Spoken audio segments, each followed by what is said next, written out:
Hello, welcome to Easy English. Today, we're finally back on the streets of Brighton, and we want to know what you've been reading during lockdown. This episode is sponsored by Bilingual app, which is available on the Apple app and Google Play Store. Here we go.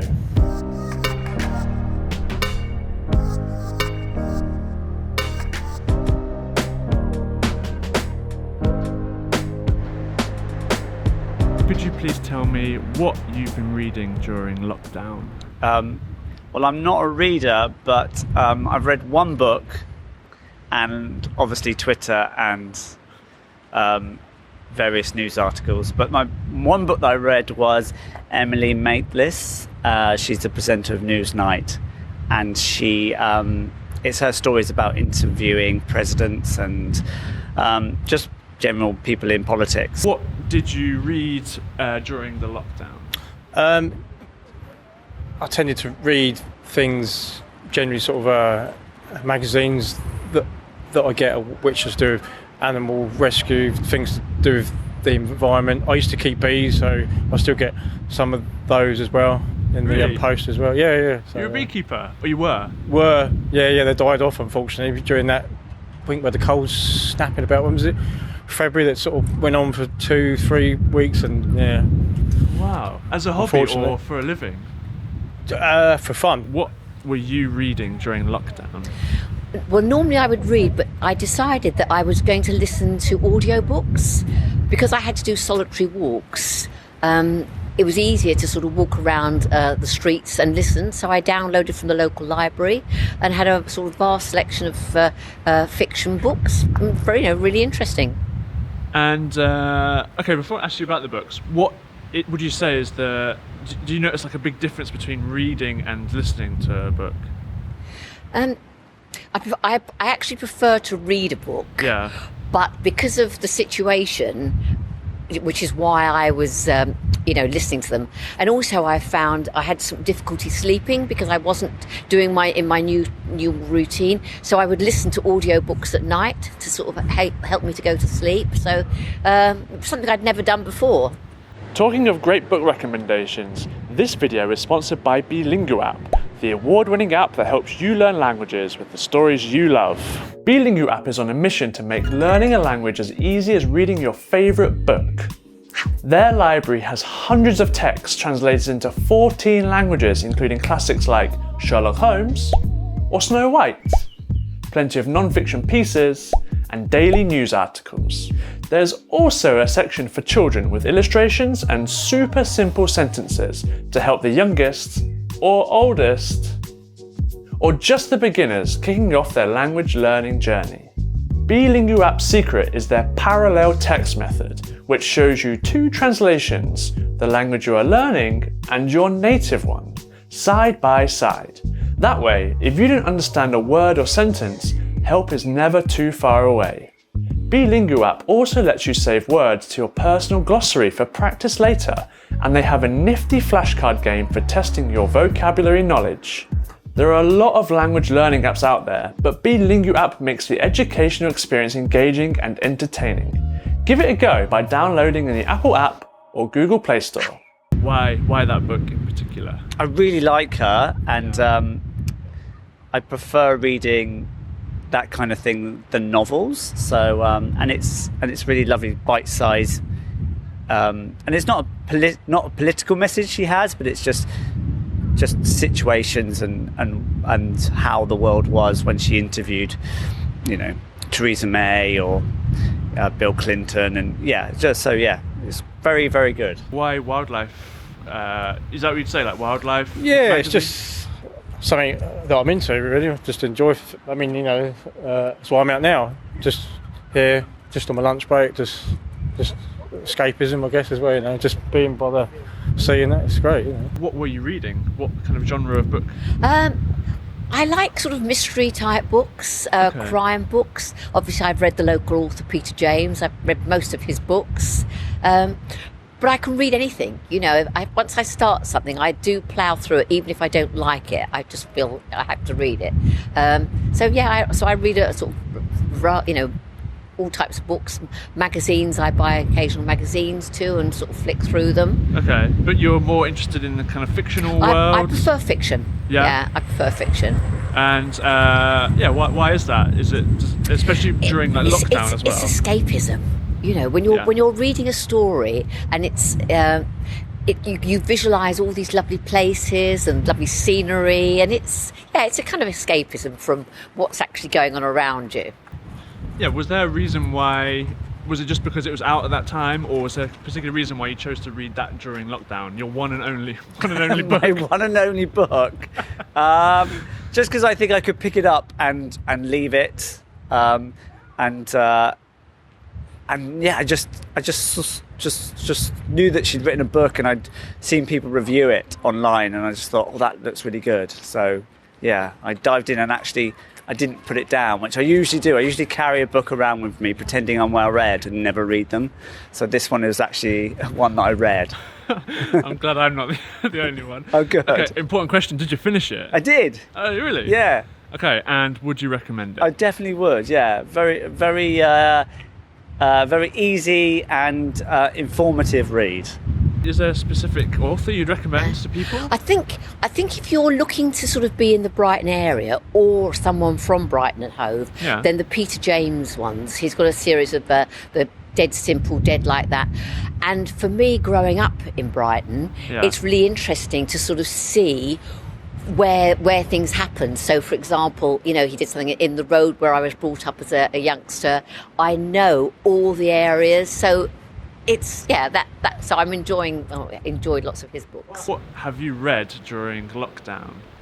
Okay, well, the probably book that stands in my memory more than any other is The Mirror and the Light, which is the third in the Wolf Hall trilogy by the author Hilary Mantel. Could you tell me what you read during lockdown? Well, I bought some library books and started reading a variety of things: historical, novels, some of the old favourites like Dickens, just a very eclectic bunch. Okay. And are you traditionally a book reader, or was this purely because of the lockdown? No, we've always been avid readers, and I've enjoyed reading since I was a very young child. What did you read during lockdown? I normally read at least an hour a day in the evening, so it's mainly books. I range between mainly music books, maybe biographies or about a genre of music, and then I'll put in some sort of dodgy detective series type things, comedy novels really, and then the odd bit of history. Wow. So I try and sort of intersperse, mix it up a bit. It's normally about, like I say, a couple of music ones, then a sort of a story one, and then maybe a historical one. Okay, it's pretty broad range. But when you say music books, do you mean like No. biographies or? Yeah, but biographies. So there'd be a biography from, like I say, from either from the modern day or past, sort of like Jim Morrison ones or whatever else. Or there might be about a genre of music, like skiffle or something like that. So it'll be something about one or the other, really. So it goes to the death of Thomas Cromwell, yes, it's a big piece of work. And I thought, being in lockdown, having a lot of time and not a lot of distraction, it would mean I could really absorb myself in the book. Okay, so it's not a work of fiction then? It is. It's based on the life of Thomas Cromwell and Henry VIII, but it is fictionalized because it happened a long time ago. So a lot of what happens is fictionalized conversation, fictionalized thought, but it's all based on historical fact. Okay, so they're kind of filling in the gaps a little bit. Great. Yeah. Okay, and why did you pick up the first book? I just have an interest in English history, particularly the Tudor period. And you said you were reading like classics, right? You were venturing into Dickens. Yeah. Is that a reread, or are you actually now just exploring them for the first No, time? I've enjoyed people like Conan Doyle, Sherlock Holmes stories. Read virtually all of Dickens. I find I like rereading them because there's always something new in them. They're very relevant to today in many many cases. So yeah, Thackeray, yeah, a bit old-fashioned, lots of the classics. And all the ones you mentioned, I think, are all like non-fictions, right? Or fiction stories, sorry. Is there a reason why you chose fiction during lockdown? Well, I suppose because it takes you back to events which are not continually banging on about the pandemic. We got sick and tired of the main media reporting nothing but the number of people dying every day and going in hospital. They seemed to be incapable of telling us how many people were becoming well again. And it's just been a constant barrage of bad news. So I guess it's a form of escapism. We've looked for a bit of good news, and there's plenty of bad things have happened in the world over the years. So maybe we should get our own situation in perspective. What did you read during lockdown? Well, I like detective stories and spy stories and that type of genre, really. Apart from that, I stick in a bit of Jane Austen or something like that between them. I tend to go from one to the other. Really. Okay, and what is it about, I guess maybe not the classics, but what is it about the spy genre that you like so much? I just enjoy that reading. I'm not into romance stories at all. And I like a bit of blood and guts. Okay, and then just a bit of Jane Austen to lighten the mood for bed. That's right. Keep going. Get another dose of Pride and Prejudice in between, you know. First lockdown, I didn't read it because I didn't have the attention span. Just a lot of people, I think, experienced that. So the second lockdown, I started reading it and finished it. And you finished it? Yeah. That's good. And would you recommend it? I would highly recommend it. I'd recommend the whole trilogy. Would you recommend it to anyone, or do you think you have to have a specific kind of interest in English history? No, you don't. Really? It's just a fascinating story about extraordinary individuals at an extraordinary period of English history. And of the ones that you've read during the last 6 to 9 months, what would you recommend to someone, like not someone who's specifically into like fiction, but just the general public of the ones you read? Well, I would read. Why not read travel books? Graham Greene. There's all kinds of. You can go all around the world with a book, and you can go to a particular place, and if you have any kind of ability to visualize, you can imagine being there. And as we haven't been able to travel during lockdown, it can take you to places. What did you read during a lockdown? Well, I fear I didn't read many books like everybody else I know. I'm a school governor, so I had quite a lot of school papers to read and things to read to do with COVID. So I had quite a lot of work things to read. Yeah. And I'm also part of some charities to do with safeguarding, and everything was enhanced during that time. So I had a massive amount of reading to do with these kind of interests. And also the time factor is quite interesting during COVID. So everything took longer. So if you wanted to go and see a friend, you had to meet them outside. So that all took more time. So I ended up not having a lot of time for kind of enjoyable reading.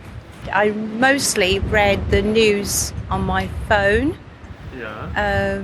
I read a couple of books. I'm reading a book by a friend of mine who's just written a book. Yeah. So apart from that, I haven't really read much else, to be honest. Interesting, because I imagine maybe you might say this. You had a contrasting answer, maybe that you had more time to read, maybe. I was furloughed for over a year, so I had to really fill my time. Yeah. I read loads, but it was really kind of light and fluffy. I couldn't deal with any kind of hard-hitting books. A lot of crime novels, just kind of not much reality in there. But I stopped reading any of the news. It was just all so doom and gloom. Yeah. And for me personally, it just made me feel worse. So I kind of just avoided the news. I listened to the radio, but I stopped watching it. Well, I'm only a few pages in, but it's written by my friend, she's going to be lovely for this, Caroline Brown. And it's her first book, and it's really good, actually. So it's called the Candlelit Menagerie. Candlelit Menagerie. Okay, and is this a fiction book? Yes, it is. Yeah, it's a Okay. period fiction. Yeah. Period fiction. Okay, is that something that you generally sort of go towards when you were picking a book? Probably not the subject that she's writing about, but yeah, I do like period dramas. But yeah, more, murder mysteries or something like that. But yeah, it's good. Thanks for watching this week's episode. Please let us know your recommendations in the comments below, and we'll see you next time. Bye.